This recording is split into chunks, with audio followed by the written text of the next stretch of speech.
Bonjour à tous, aujourd'hui on se retrouve avec Darkan pour parler d'un problème que beaucoup de propriétaires rencontrent, la prise des pieds et le parage. SF, comment se faire un limbago?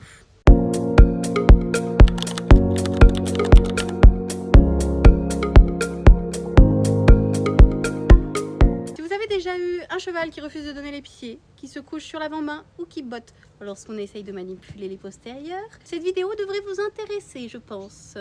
Darkan a aujourd'hui 15 mois et il est arrivé à la maison il y a maintenant 7 mois.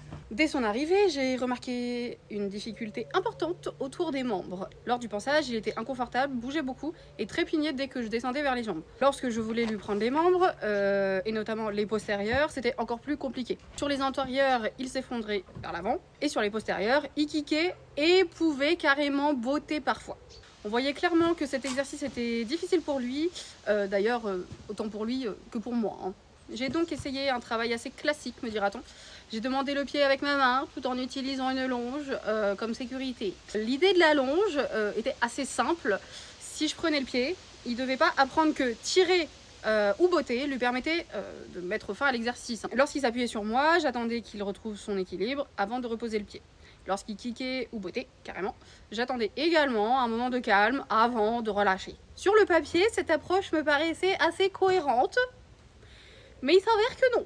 Le constat a été clair.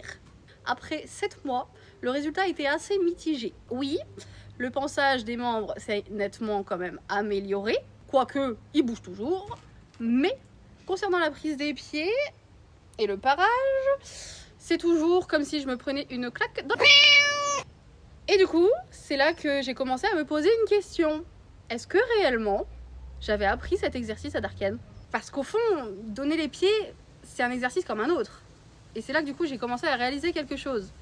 Dans mon travail avec Darkan, j'essayais toujours de le rendre acteur des exercices plutôt que simple exécutant. Je récompensais les bonnes réponses et je laissais place du coup à la réflexion. En revanche, certaines règles de sécurité comme le respect de mon espace vital n'étaient pas négociables. Un exemple simple. Pour le déplacement des hanches, des épaules ou encore la jambette, je cherche toujours à le mettre dans des conditions qui lui permettront de répondre par la bonne réponse. Mais pour les pieds, qu'est-ce que j'ai fait? Je me suis rendu compte que j'attendais simplement qu'il se laisse faire. Je lui demandais de tolérer l'exercice sans forcément lui apprendre comment y participer. Et c'est peut-être là que s'est trouvée du coup mon erreur. J'ai donc décidé de reprendre entièrement cet apprentissage. Mon objectif n'est plus seulement que Darkan accepte qu'on lui prenne les pieds, je veux qu'il comprenne réellement qu'il faut les donner et comment les donner. Je vais associer un code vocal à une posture claire de ma part, je lui proposerai ma main et c'est lui qui viendra chercher la réponse. L'idée est que ma main ne soit plus perçue comme quelque chose qui impose une contrainte, mais comme un repère confortable et du coup compréhensible. Bon, assez parlé. Je vais vous montrer les premières séances du coup de cette nouvelle approche et comment Darkan réagit à ces changements de méthode. C'est parti. Bon. Alors je prends la cravache, pourquoi? Parce que j'ai pas envie qu'il me botte. Donc du coup je vais utiliser la cravache comme extension du coup de ma main. Et je ne veux pas utiliser de stick tout simplement parce que du coup c'est assez large. Et comme ça c'est un peu plus effet de ma main qu'autre chose. Tant qu'il connaît la jambette, je pense que ça va quand même le faire. Donne. Donne. Donne. Donne. Donne Darkan. Non. Donne. Donne. Non. Donne. Oh mes pieds. Faites ça avec des chaussures de sécu si vous avez. Oui. C'est pas trop mal du coup. Donne. Oui. Super ça. On va essayer déjà avec ta main. Hein. On prépare. On gratouille. Ça fait du bien. Par contre, ouais. Donne. Donne. Oui. Eh ben, what is it? Pourquoi tu comprends tout de suite? Donne. Donne. Donne. Oui. Bravo ça.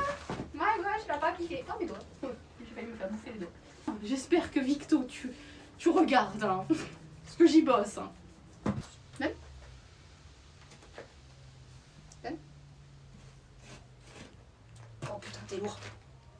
Oui, bravo ça.